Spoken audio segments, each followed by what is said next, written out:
नमस्कार, मैं Uday Shankar, news bioscope में आप सबों का स्वागत है। बात करेंगे बिहार की। बिहार में वक्फ बोर्ड को लेकर शुरू हुआ विवाद थमने का नाम नहीं ले रहा। मुस्लिम संगठनों की तरफ से यह कहा गया कि वक्फ बोर्ड कानून को रोकना होगा। अगर यह कानून आता है तो बहुत खून खराबा होगा, बहुत मुश्किल होगी। तो जिस पर सम्राट चौधरी ने भी पलटवार किया और उन्होंने कहा कि बिहार में वक्फ बोर्ड कानून आएगा और वो किसी भी हाल में आएगा, हम लेकर आएंगे। उन्होंने एग्जाम्पल देते हुए भी कहा कि जब 370 जब हट रहा था उस समय भी कई लोग इस तरह की बातें कह रहे थे, लेकिन हुआ क्या? कुछ नहीं हुआ, सब कुछ नियंत्रण में ले लिया गया। तो अब इतना साफ है कि वक्फ बोर्ड बिल को लेकर बिहार की सियासत गर्माती नजर आ रही है और ऐसे में जेडीयू कहीं न कहीं चुप्पी साधे हुए है। ज्यादा जानकारी के लिए इस वक्त हमारे साथ हमारे बिहार संपादक एसके राजीव जुड़े हुए हैं, सीधे चलेंगे उनके पास। राजीव जी, जिस तरह से वक्फ बोर्ड पर सियासत हो रही है और सम्राट चौधरी ने जो बयान दिया है उससे यह साफ जाहिर है कि आने वाले दिनों में यह मुद्दा और तूल पकड़ेगा। देखिए, दरअसल में उदय जी, आज एक मुद्दा जो है वो हालांकि नेशन वाइड मुद्दा था, वो राष्ट्रव्यापी मुद्दा था। उसकी चर्चा आज बिहार में भी हुई और राजधानी पटना में जो राजनीतिक गलियारा है वहाँ भी उसकी चर्चा जमकर हुई। वो था वन नेशन वन इलेक्शन का।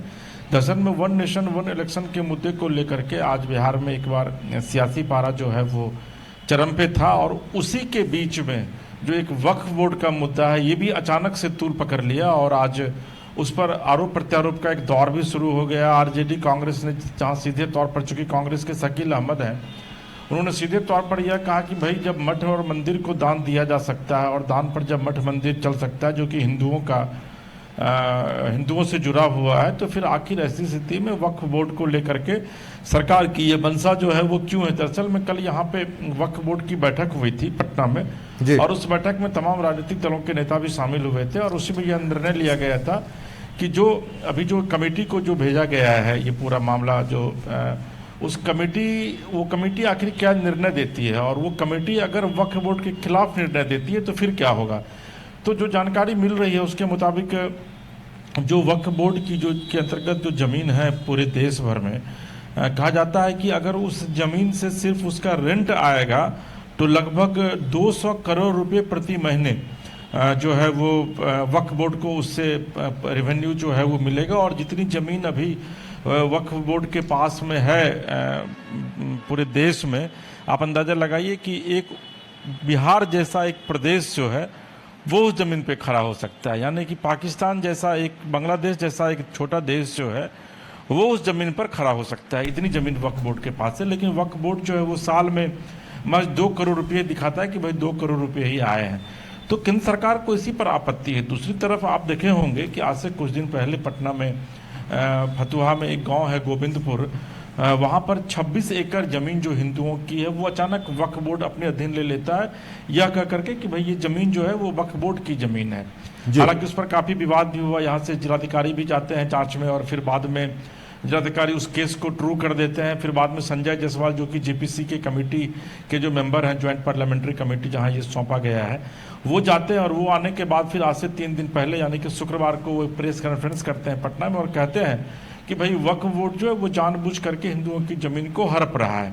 और उसके बाद से ये मामला फिर जो है वो तूल पकड़ता है और अंततः आज जो है वो उस पर आरोप प्रत्यारोप का दौर भी शुरू होता है। आप देखेंगे कि जेडीयू के मंत्री हैं, जेडीयू के पूर्व एमएलसी हैं, उनकी तरफ से बयान आता है कि भाई नीतीश जी कभी नहीं ऐसा लागू होने देंगे। वक्फ बोर्ड में अगर बीजेपी सरकार कुछ गलत करेगी तो नीतीश जी उसका विरोध करेंगे। नीतीश जी ने उनको कमिट भी किया है।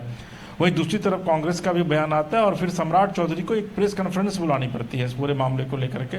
और सम्राट चौधरी प्रेस कॉन्फ्रेंस में कहते हैं कि भाई कुछ भी होगा लेकिन वक्फ बोर्ड का जो कानून है, जो एमेंडेड कानून होगा, जो कि अभी फिलहाल जेपीसी में है, उसको किसी भी कीमत पर लागू किया जाएगा इस देश में, चाहे इसके लिए कुछ भी हो जाए। और रही बात की जो मुस्लिम संगठन जो है वो अगर ये कह रहे हैं, अल्पसंख्यकों का जो संगठन है कि देश में खून खराबा होगा, तो 300 उनको ये बात याद रखनी चाहिए कि 370 भी जब हटाने की बात थी तो उस समय भी यह कहा गया था कि खून खराबा होगा कश्मीर में, लेकिन एक चींटी तक वहाँ पर नहीं मरी। तो सरकार इतनी सक्षम है कि वो इस कानून को न सिर्फ लागू करेगी बल्कि उसको एग्जीक्यूट भी करवा लेगी। तो आप कह सकते हैं कि वाद विवाद जो है वो काफ़ी आज जो है वो वक्फ बोर्ड के मामले को लेकर के बढ़ा है और इसके आने वाले दिनों में और भी ज्यादा। राजीव जी, देखिए सवाल इस पर भी उठ रहे हैं कि एक तरफ आरजेडी ने जहां इस पर लगातार आरजेडी इस मुद्दे पर अपनी बात रख रही है, वहीं जेडीयू ने पूरी तरह चुप्पी साध ली है। नहीं, देखिए, जेडीयू ने चुप्पी नहीं साधी है उदय जी। जेडीयू के मंत्री हैं, कैमूर से अल्पसंख्यक मंत्री हैं जमा खान, उनकी तरफ से बयान आया है। उसके बाद जेडीयू के पूर्व एमएलसी हैं, देखिए मैं उनका नाम मिस कर रहा हूँ, उनका आज बयान आया है विधिवत। उन्होंने कहा है कि भाई नीतीश कुमार जो है वो वक्फ बोर्ड का जो अमेंडेड कानून होगा उसको लागू नहीं होने देंगे, और इन लोगों ने जाकर के उनसे मुलाकात भी की है मुख्यमंत्री के साथ, और मुख्यमंत्री ने कहा कि भाई हमारे संज्ञान में ये बातें नहीं थी, लेकिन जब हमारे संज्ञान में ये बातें आई है तो मैं केंद्र सरकार से इस पर बात करूंगा। लेकिन जब आपको याद होगा कि जब लोकसभा में ये बिल लाया गया था उस समय ललन सिंह ने इस बिल का सपोर्ट किया था और यह कहा था कि भाई यह बिल जो है वो मुसलमानों के हित में है, और गलत तरीके से इसको इंटरप्रेट किया जा रहा है कुछ खास राजनीतिक दलों के द्वारा मीडिया में। तो ललन सिंह ने एक तरफ सपोर्ट किया था, जेडीयू के जो सांसद थे वो इसके समर्थन में थे, वहाँ पर 12 सांसद। तो फिर ऐसी स्थिति में अगर बिहार में कुछ जो उनके मुस्लिम जो लीडर्स हैं वो अगर विरोध करते हैं तो क्या वाकई में नीतीश कुमार इसका विरोध करेंगे, ये एक बड़ा सवाल है। हालांकि क्या कुछ होगा, चूंकि मामला अभी फिलहाल जेपीसी के साथ है। आपको पता है कि चिराग पासवान ने भी विधिवत इस बिल का विरोध किया था, जो एनडीए के घटक दल हैं। तो जेडीयू अगर वाकई में इसका विरोध करेगी तब तो फिर बिल पास कराना ही बड़ा मुश्किल हो जाएगा। लेकिन मुझे नहीं लगता है, मुझे लगता है कि निश्चित तौर पर, और जो सबसे दिलचस्प है उदय जी, कि चूंकि न तो जेडीयू के नेताओं को, न बीजेपी, न आरजेडी, न कांग्रेस, किसी नेताओं को, न अल्पसंख्यक जो इस देश में है उनको ये पता है कि भाई वक्फ बोर्ड में क्या क्या अमेंडमेंट किया जा रहा है। ये इस बिल की जो ड्राफ्ट है, इस बिल का ड्राफ्ट तो किसी के पास आया नहीं है कि कोई भी व्यक्ति ये बताएगा कि नहीं भाई ये बिल इस तरीके से पास हो रहा है। तो इस तरह सभी लोग बोल रहे हैं, लेकिन बेसिकली बिल क्या है, क्या ड्राफ्ट लाया जा रहा है, उसमें क्या अमेंडमेंट किया जाएगा, ये तो जब फ्लोर पर आएगा और जब पब्लिक डोमेन में जब आएगा उसके बाद इस बात की जानकारी मिल जाएगी। लेकिन इतना तय है कि बिहार में इसको लेकर के सियासत जरूर अब तेज हो गई है। जी उदय जी। चलिए राजीव जी, हमारे साथ जुड़ने के लिए और तमाम जानकारी देने के लिए आपका बहुत बहुत धन्यवाद। तो वाकई में ड्राफ्ट का इंतजार हो रहा है, उसके बाद लगता है बिहार में सियासत और तेज होगी। ऐसे में हर किसी को अपना अपना स्टैंड भी इस पर स्पष्ट करना होगा। तो देखने वाली बात यह होगी कि सियासत का असर, सियासी असर क्या होगा।